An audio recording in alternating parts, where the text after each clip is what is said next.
Toda, toda à tout le monde, toda à vous, toda aux personnes, aux personnalités qui ont bien voulu accepter notre invitation ce soir. Je parle au nom de Yossi Yona. Yossi Yona est le président de la Hamouda, de l'association qui vient en aide aux enfants dont les familles sont défavorisées. Il n'est pas de très bonne santé, donc on peut lui souhaiter tous, et comme on souhaite à tous les prolets d'Israël, réfoua chez les mains pour lui et pour tout le monde. Je dois, avant de commencer, de vous présenter, de vous confirmer la soirée qui nous réunit ce soir. Un grand merci à Charlie Lelouch, le poète qu'on appelle et que tout le monde connaît, et à Michel Ackerman, qui sont mes acolytes dans cette soirée-là qui nous réunit. Alors, notre rencontre de ce soir, c'est quoi? C'est le mensonge, la désinformation, les contre-vérités, les mystifications lamentables du monde d'aujourd'hui. Nous n'avons pas la prétention ici de pouvoir changer le monde, ici et maintenant, mais nous tâcherons de comprendre Israël dans ce contexte. Le professeur Benogros nous rappellera la part de chaque juif, nos rapports les uns vis-à-vis des autres. Le Rav Chaim Dinovich nous situera les nations et Israël, et le Rav Eli Kling ira aux sources, celles de nos prophètes. Tout cela est l'histoire extraordinaire d'Israël, le seul pays, je crois qu'on ne le sait pas suffisamment, le seul pays des 197 pays de l'ONU dont l'histoire religieuse et nationale se confondent. Une histoire extraordinaire, je vous demande d'écouter et je vous demande s'il vous plaît d'être attentif à ces quelques lignes que je vais vous lire. Rassurez-vous, ces lignes ne sont pas de moi, mais elles sont extraordinaires et je vous demande encore une fois toute votre attention. Donc je cite ces lignes. Après 2000 ans d'exil, le peuple juif retrouve son indépendance dans le pays de ses ancêtres. L'événement réalise tout d'un coup, devant nos yeux, un chapitre nouveau de l'histoire sainte qui apparente notre ère matérialiste au temps biblique. Le nouvel État d'Israël a été conçu de sang et de larmes. À votre avis, qui a pu écrire ces choses-là? Ça va sans doute nous surprendre et ça paraît extraordinaire aujourd'hui. Eh bien, c'est la première page du Monde, datée des 16 et 18 mai 1948. Voilà comment le monde nous regardait à l'avènement de l'État d'Israël.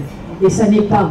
Moi, vous savez, quand je parle à des goïs, moi, la Torah me suffit. Depuis l'Erléra, ça suffit. N'écoutez, je veux dire, on ne fait pas de mon discours. Mais où ça devient extraordinaire, c'est quand on cite l'histoire d'abord, et ensuite leurs propres écrits. Et là, l'histoire d'Israël prend une dimension extraordinaire. Donc, encore quelques lignes, et toujours pas de moi ces quelques lignes-là, je vous demande encore de l'attention. 5 Israéliens ont été tués par un Palestinien dans la colonie d'Itamar, colonie selon, on ne sait pas, selon l'armée israélienne. Ils sont membres d'une même famille, selon les médias israéliens. Ils auraient été poignardés dans leur lit par un intrus, pas par un barbare, pas par une bête immonde, pas par un terroriste, par un intrus. Il s'agit bien sûr de l'assassinat de la famille Fogel, et l'emploi du conditionnel aurait et selon est une horreur. Mon Dieu, comment peut-il s'agir que du même journal du Monde, celui de mai 1948, ce drame a eu lieu? Ça n'est pas une tragédie, ça on laisse, les Juifs n'ont pas de tragédie, on laisse ça aux Grecs, je parle aux profs de philo. Et j'ai même à vous soumettre un compte-rendu de ces obsèques. Et je vous demande encore une fois toute votre attention. Ces démentes cohortes, en kitsch. Il y avait 25 000 personnes aux obsèques. Ces personnes-là vont bientôt se peindre aux couleurs rouge sang. Le sexe, vous avez bien entendu, le sexe, comme l'entreprise des localités juives de Judée-Samarie, est un acte de violence et de conquête. Ces juifs accomplissent l'acte sexuel avec la terre. Ils aiment le sexe et les juifs de Judée-Samarie sont forcément des obsédés. Ces lignes sont, à votre avis, d'un monsieur qui s'appelle Shai Golden, rédacteur en chef du journal Haaretz. Voilà. Jusqu'où peut aller la haine de soi? Alors, messieurs, professeurs, rabbinim, je vous demande aujourd'hui dans ce globe, dans ce marécage, de nous éclairer, de nous dire un petit peu comment on doit prendre ce monde de fous, quelle est la part d'Israël dans ce monde, et Israël, faut-il leur rappeler, nous avons un contrat avec le grand patron, faut-il vous rappeler que dans cette scène, dans cette même salle, il y a eu un Seder de Pessah, et qu'il y a eu des morts et des blessés, et quand l'armée israélienne est rentrée dans le bureau de ce chien qui guidait ces barbares, ils sont venus ici à l'hôtel faire leur enquête et ils ont dit, on a trouvé sur le bureau d'Arafat de la publicité de l'hôtel, le parc hôtel de Netanya, alors que vous savez très bien qu'après les attentats, tous ces barbares diront, mais oui, mais c'est une minorité qu'on ne peut pas contrôler. Tout venait de la tête, alors je vous demande, à vous messieurs, de nous donner quelques mots, de nous donner quelques pistes de réflexion, parce que je considère vraiment qu'on vit une époque de fou. J'ai dit extraordinaire, parce que je suis poli, mais c'est effectivement avec la haine de soi sur un fond de certains d'entre nous, malheureusement. Alors, le timing de la soirée, on va demander au Rav Eli Kling de nous parler donc de ce qu'il avait envisagé de faire, c'est-à-dire des origines et des sources de nos prophètes. Voilà. Je passe la parole au Rav Kling.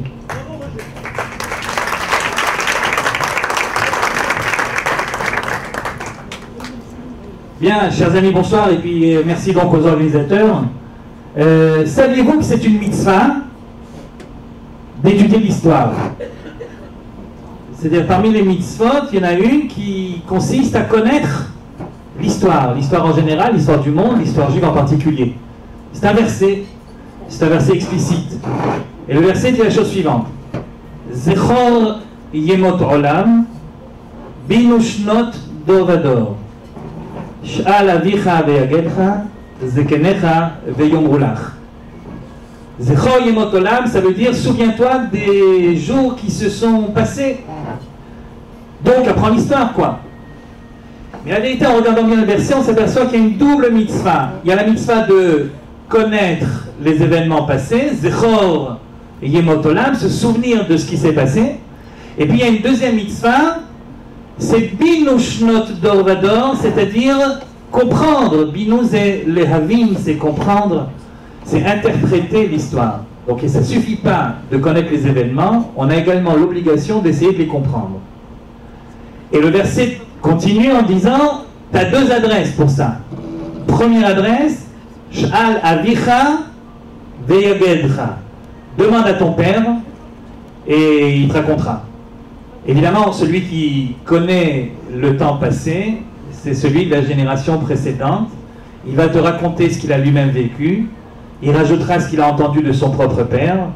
Il rajoutera ce qu'il a envie de rajouter de ce qu'il a entendu à propos de ce qui s'est passé bien avant lui.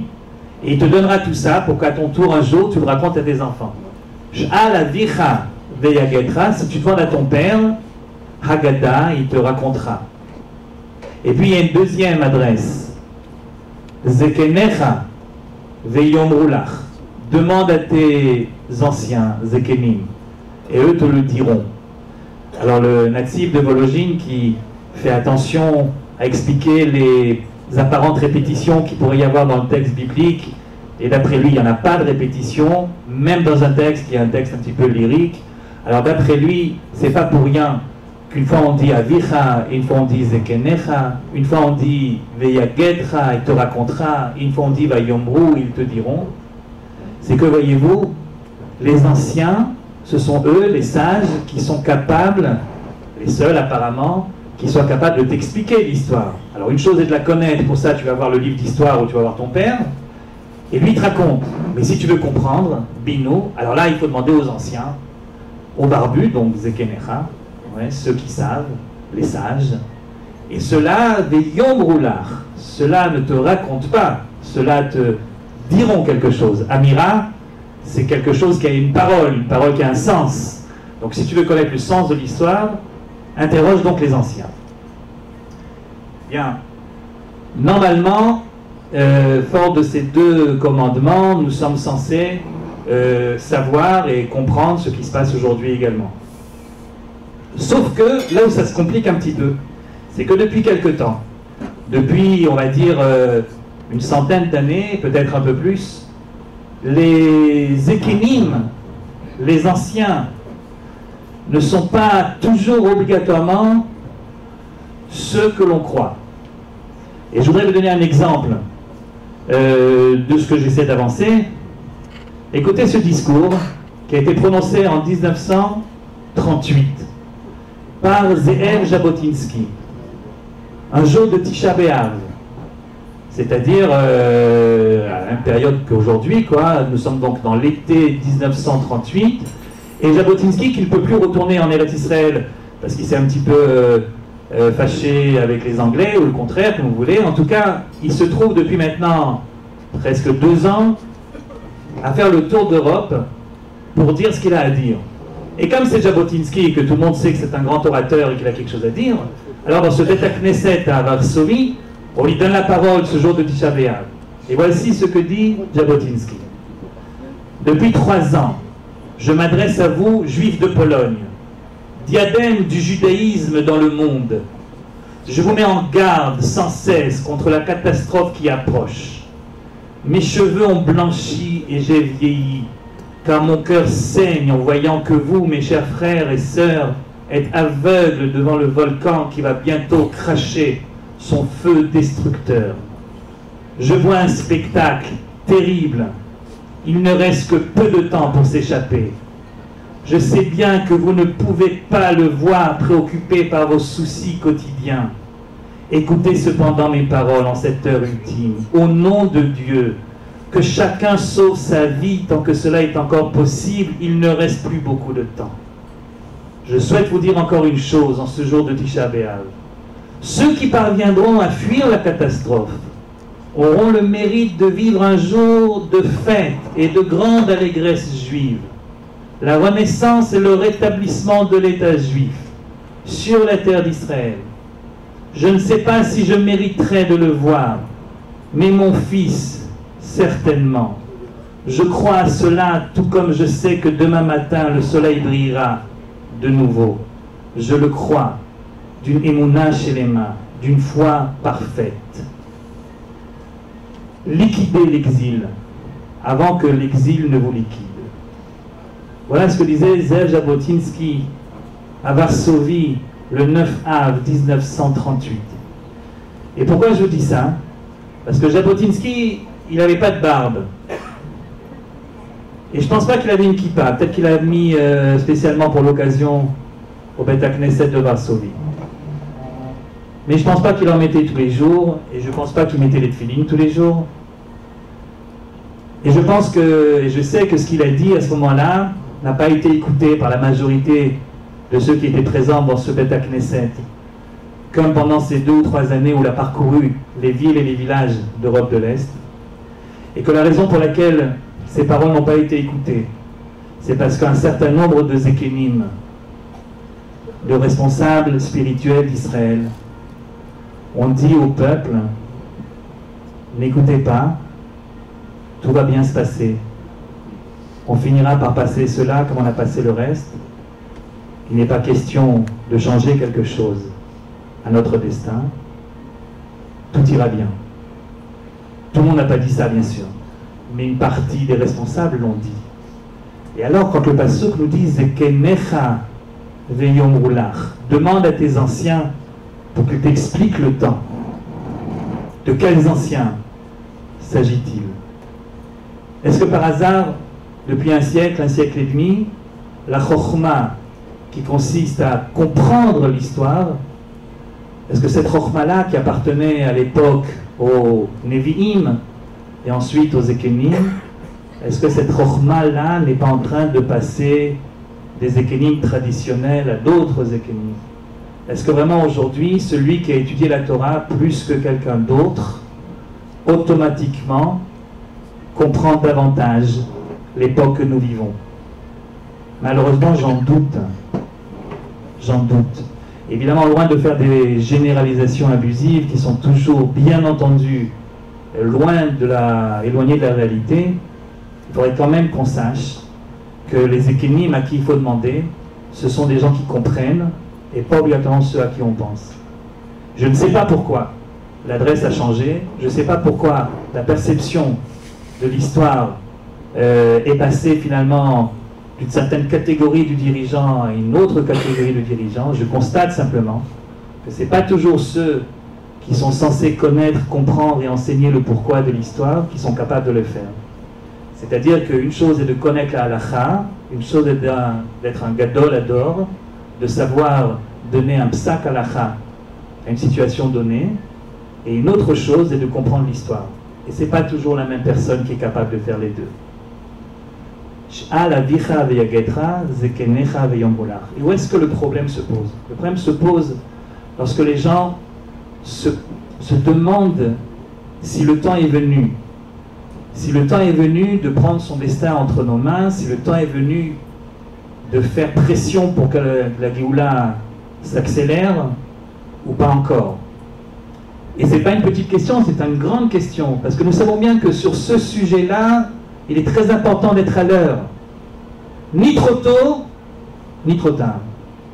Et dans l'histoire juive, certains étaient trop tôt et ça s'est mal terminé, et certains étaient trop tard et ça s'est mal terminé aussi. Il faut savoir trouver le temps, le bon temps, le juste temps. Déjà, en sortant d'Égypte, lorsque Dieu a dit aux explorateurs, c'est terminé, puisque vous ne voulez pas, vous ne rentrerez pas. Alors à ce moment-là, les Ma'apilim ont dit, nous on va rentrer quand même. C'était trop tard. Ou c'était trop tôt. En tout cas, c'était pas le moment. Les Meraglim, eux, ont laissé traîner et passer la chance, et les Ma'apilim sont partis trop tôt, ils sont fait massacrer. Alors comment savoir, lorsque le temps est arrivé, comment savoir si c'est pas trop tôt ou si c'est pas trop tard? Comment savoir où est le temps? Est-ce que vraiment nous sommes réduits à toutes sortes de réflexions basées sur notre propre perception subjective des choses? Est-ce qu'il n'y a pas quelque chose d'objectif qui puisse nous dire de manière claire, voilà, c'est maintenant, ni hier ni demain? Alors, lorsqu'on a ce genre de dilemme, on se tourne vers nos textes, vers nos sources, comme dit tout à l'heure, et la source, certainement une des sources les plus anciennes pour répondre à la question, quand est-ce que le temps, comment savoir à coup sûr que le temps est arrivé, que le temps de la fin de l'exil, que le temps du début de la Géoula, de la rédemption est arrivé. Alors le Talmud dans Sanhedrin nous dira, En lecha ketz megoulé misé shehaaretz notenet et pirya. Baruch haba Orav Dinovi. En lecha ketz megoulé misé shehaaretz notenet et pirya. Tu n'as pas de signe plus évident que la fin de l'exil est arrivée que lorsque tu verras la terre d'Israël donner des fruits. Il n'y en a pas d'autre. Ne cherchez pas autre part. Ne cherchez pas un autre signe, il n'y en a pas. En lecha. Il y a un signe objectif. Il y a un signe évident qui montre que Dieu a décidé que le temps de l'exil est définitivement terminé. C'est lorsque tu verras la terre d'Israël donner ses fruits. Comme il est écrit, un verset de Yecheskel, c'est le Talmud qui continue et qui le cite, comme il est écrit, Ve'atem hare Israël, anfechem titenu uperiechem tis'u le'ami Israël ki kirvu lavo. Et vous les montagnes d'Israël, portez donc vos branches, donnez donc vos branches et portez donc vos fruits pour mon peuple Israël qui kirvu lavo, parce qu'ils sont en train d'arriver. Lorsque la terre d'Israël commence à donner ses fruits, c'est le signe tangible, évident que l'exil est terminé. Celui qui reste en exil à partir de ce moment-là, c'est à ses risques et périls. Celui qui revient en Eretz Israël à ce moment-là répond à l'appel divin. Ne cherchez pas d'autres signes. Il n'y en a pas.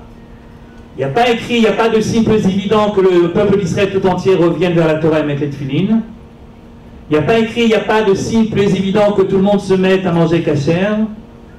Il y a écrit, il n'y a pas de signe plus évident que l'exil est terminé lorsque la terre d'Israël se remet à donner ses fruits.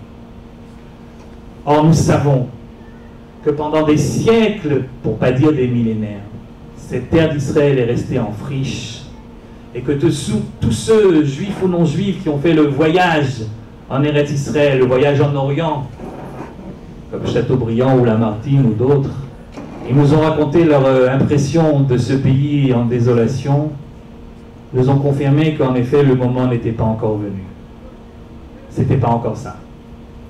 Mais lorsque la terre d'Israël donne ses fruits, alors regardez ce qui se passe. La terre d'Israël donne ses fruits depuis maintenant plus d'un siècle, en abondance. Nous sommes 7 millions de citoyens à vivre ici. La terre donne ses fruits pour tout le monde. Mieux, on exporte. On exporte des fruits d'Israël. Lorsque le Natsif de Volojine, pour revenir à lui, à Varsovie également, à la fin de ses jours, malade, sur le chemin d'Eretz Israël qu'il n'a jamais pu atteindre, lorsqu'on lui a apporté pour la première fois une bouteille de vin de Carmel qui provenait d'Eretz Israël, il a fondu en larmes, non pas parce que le vin était particulièrement bon, encore qu'il devait l'être certainement, mais parce qu'il a reconnu là le signe évident que la fin était là. Alors non seulement il a fait Boré Priya Geffen, mais il a rajouté Shechianu, Vekiemanu, Vehigianu, Lazmanazé. Enfin, des mains juives ont pu faire refleurir le sol aride d'Israël jusqu'à en donner du vin. Combien de prix nos vignobles du Golan et d'ailleurs réussissent à accaparer, à prendre lors des grandes compétitions internationales. Combien belle est la terre d'Israël aujourd'hui. Je terminerai parce que dans le même verset, enfin dans le même chapitre duquel est tiré le verset de Yecheskel que je viens de lire, vous savez que Yecheskel, il a un livre très bien construit, il n'y a pas besoin de mes compliments, mais il a un livre très bien construit. Non, parce que des fois, il y a des livres de prophètes où, disons comme ça, la chronologie n'est pas obligatoirement tout à fait respectée. Mais là, avec Yecheskel, ça se passe très bien, vous avez 3 parties très claires. Yecheskel était contemporain de la destruction du temple, du premier temple, sauf que lui, contrairement à son collègue Irmia, Jérémie, lui, il a vécu ça depuis l'exil déjà, puisqu'il faisait partie de la première vague des exilés avant même la destruction de Jérusalem. Donc lui, il était en Babylonie. Et son livre est divisé en 3 parties. Une première partie où il annonce la destruction qui approche. Une deuxième partie au moment où la destruction a lieu, où là il se tait. Et la seule chose qu'il a à dire, c'est des prophéties sur les non-juifs, sur les goïms. Et la troisième partie, lorsque finalement la chose est sue et que les exilés, les déportés d'Eretz Israël arrivent en Babylonie, alors à ce moment-là, il part dans des descriptions sur le retour, sur la Géoula, sur la fin des temps, sur ce qui finalement mettra un terme à nos souffrances. Et dans ces très beaux chapitres, il y en a un duquel est extrait le verset qu'on a lu tout à l'heure concernant les montagnes d'Israël, ses branches et ses fruits. Et ce chapitre est particulièrement important, c'est le 36e, parce qu'il dit la chose suivante. Vaïdvar Hashem elai lemor, Ben Adam, Bet Israël yoshvim al admatam, ויתאמו אותה בדרכם ובעלילותם כתומת הנידה הייתה דרכם לפניי. Pour l'instant, rien de bien spécial, rien de bien nouveau. Dieu qui dit à son prophète, mes enfants ont souillé ma terre par leur faute, notamment par l'assassinat. Et donc j'étais obligé de m'énerver contre eux. Et je les ai dispersés parmi les peuples. ויזרעו בארצות כדרכם כעלילותם שפטטים. ויבוא אל הגויים אשר באו שם, et alors en arrivant chez les nations dans lesquelles je les avais donc exilés, ויחללו את שם קודשי, ils ont profané mon saint nom. Et là le lecteur étonné se dit attends, ils viennent d'arriver et déjà ils profanent le nom de Dieu en exil. Peut-être aurais-je sauté quelques passages, on m'a raconté qu'ils ont fait des choses graves en exil. Et en regardant les versets ou les chapitres précédents, on s'aperçoit que rien du tout, on n'a rien raté. Ils viennent d'arriver, ils n'ont encore rien fait.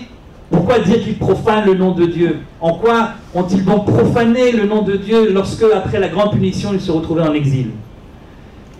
Et il risquait de nous dire, non, ne cherchez pas, c'est pas qu'ils ont fait quelque chose de particulièrement grave là-bas. Ils ne sont pas mis de nouveau à adorer des idoles ou à transgresser le Shabbat, pas du tout.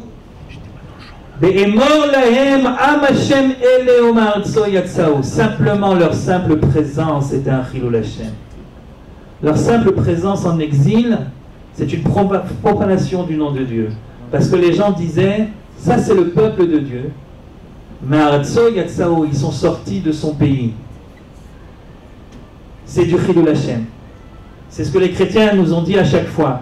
Vous êtes en exil, pourquoi? Parce que vous n'avez pas reconnu le Sauveur, le nôtre de Sauveur. C'est du chilul Hashem. Le chilul Hashem, c'est pas parce qu'on se comporte mal en exil, même si on se comporte très bien en exil. Le fait d'y être, c'est un chilul Hashem permanent. L'exil, c'est pas seulement une punition pour nous, c'est une forme de punition divine aussi. Dieu souffre d'être en exil parce que son nom est profané jour après jour. Pourquoi est-ce que Dieu les a fait sortir de son pays? N'était-il pas capable de les garder là-bas? N'est-ce pas la preuve que le judaïsme a tort? C'est du chilul Hashem. Alors Dieu dit, un jour viendra, j'aurai pitié non pas de vous, j'aurai pitié de mon nom à moi. Au bout d'un moment, c'est insupportable ce chilul Hashem. Et à ce moment-là, ce nom qui a été profané en exil, eh bien, est mort le Bet Israël, Kohamar Hashem Elokim. Lo lemanchem ani oseh Bet Israël. C'est pas pour vous que je vais le faire. Ki meshem kotshi asher chilaltem bagoyim asher batem sham. Mais à cause de mon nom qui est profané tant que vous êtes là-bas. Vekidashti et shmi agadol. Alors je sanctifierai un jour mon nom de nouveau. Amechulal bagoyim asher chilaltem betocham. Veyadu agoyim ki ani Hashem. Neum Hashem Elokim. Je me servirai de vous pour faire mon Kiddush Hashem devant eux, devant les yeux des goïms. Et comment est-ce que je ferai ce Kiddush Hashem? Je vous prendrai des peuples dans lesquels vous êtes. Je vous rassemblerai de tous les pays. Je vous amènerai sur votre terre. Et ça, c'est le plus grand des Kiddush Hashem. Et un peu plus tard, le même chapitre dira, et la terre d'Israël, qui a été désolée, que les gens regardaient et disaient, mais enfin, comment c'est possible que cette terre jadis si fertile est devenue telle qu'elle est? Cette terre se transformera en jardin d'Éden. Et les gens diront, mais c'est pas possible que cette terre qui était en friche si longtemps soit tellement belle, tellement verte, avec tellement de fruits. Et ils sauront. Et là, je vous lis le texte en hybride parce que, évidemment, en hybride, ça sonne mieux. Irbeti et tri haetz utenuvat hasadeh. Je ferai en sorte qu'il y ait de plus en plus de fruits sur l'arbre et de récoltes dans le champ.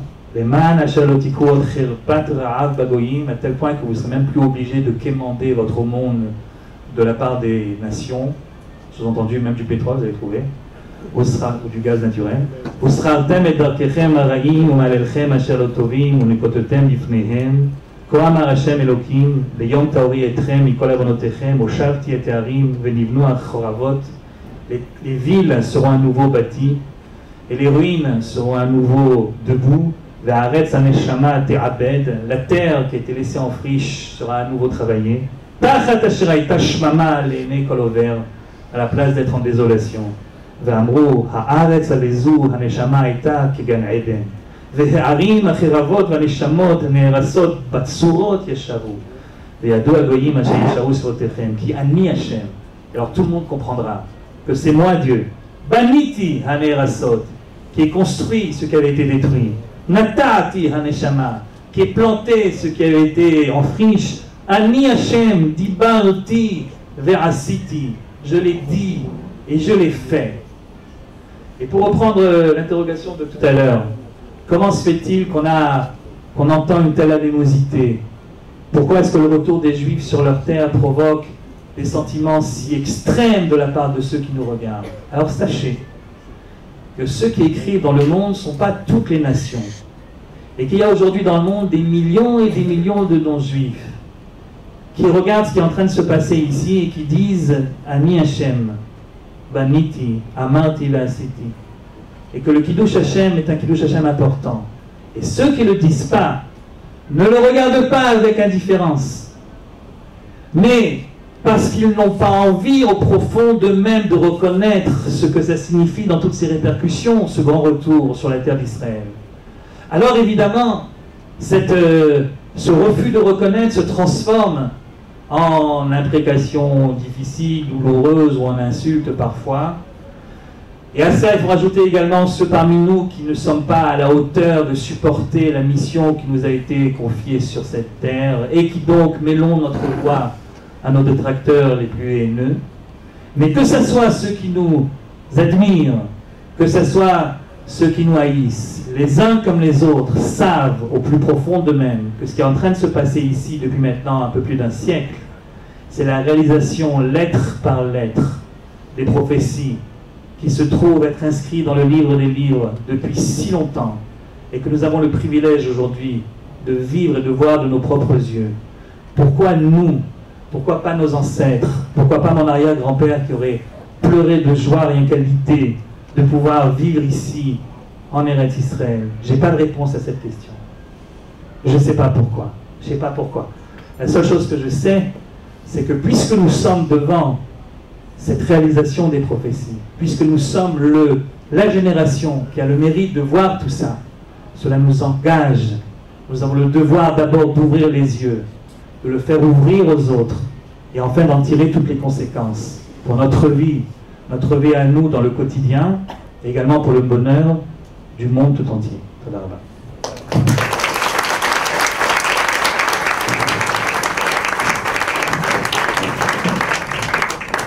Merci Rav. Je dois d'abord souhaiter la bienvenue au Rav Haïm Dinovitch, qui nous a rejoint. Au rabbin Rav. Il y a la possibilité, c'était prévu dans le programme, de poser des questions aux personnes qui parlent. Alors si vous avez des questions à poser, n'hésitez pas. Donc, si je peux me permettre de vous demander quelle est la suite des prophéties. Le but de tout ça, c'est les taken olam de Malchut Shaddai. C'est-à-dire que le jour viendra, Vaya Bayomahu Yashem Echad Ushme Echad. C'est que le judaïsme, c'est pas un particularisme, contrairement à ce qu'on pourrait croire. Bon, c'est vrai qu'on n'est pas prosélyte et que chez nous, à la fin des temps, c'est pas le moment où tout le monde deviendra juif, comme chez nos cousins monothéistes, les uns comme les autres, ou pour eux, la fin des temps, c'est lorsque le monde entier adoptera leur croyance. Chez nous, non, on pense en effet que à la fin des temps, tout le monde restera ce qu'il est, sauf que la connaissance de Dieu sera universelle. Le monde qui a été créé imparfait volontairement par le Dieu parfait, eh bien, sera perfectible et donc perfectionné jusqu'au moment où le Beth Amikdash lui-même symbolisera cette perfection retrouvée, ce tikkun olam. Donc on sait très bien comment est-ce que les choses doivent se terminer. Ce qu'on ne sait pas, et je suis désolé de vous décevoir, mais vous devez savoir qu'on ne le sait pas, c'est combien de temps ça prendra, c'est quel chemin nous allons prendre, est-ce que ce sera un chemin droit ou tortueux avant d'y arriver. Tout ceci fait partie en fait de notre libre arbitre, ça dépendra évidemment de nous, de notre facilité à réagir positivement aux événements desquels nous sommes témoins, pour que, en effet, ce tikkun olam se fasse de la manière la plus rapide et la moins douloureuse possible. Maintenant, il n'y a évidemment aucune garantie que ça se passe comme ça, puisque le libre arbitre de chacun d'entre nous et du peuple juif en général fait en sorte que les choses peuvent également, malheureusement, prendre des formes différentes. Mais le but reste le même, quel que soit le chemin que nous allons prendre. Pour laisser donc la parole à Orav Dinovitch d'abord, et au professeur Benogos ensuite. Voilà, merci beaucoup pour cette première partie.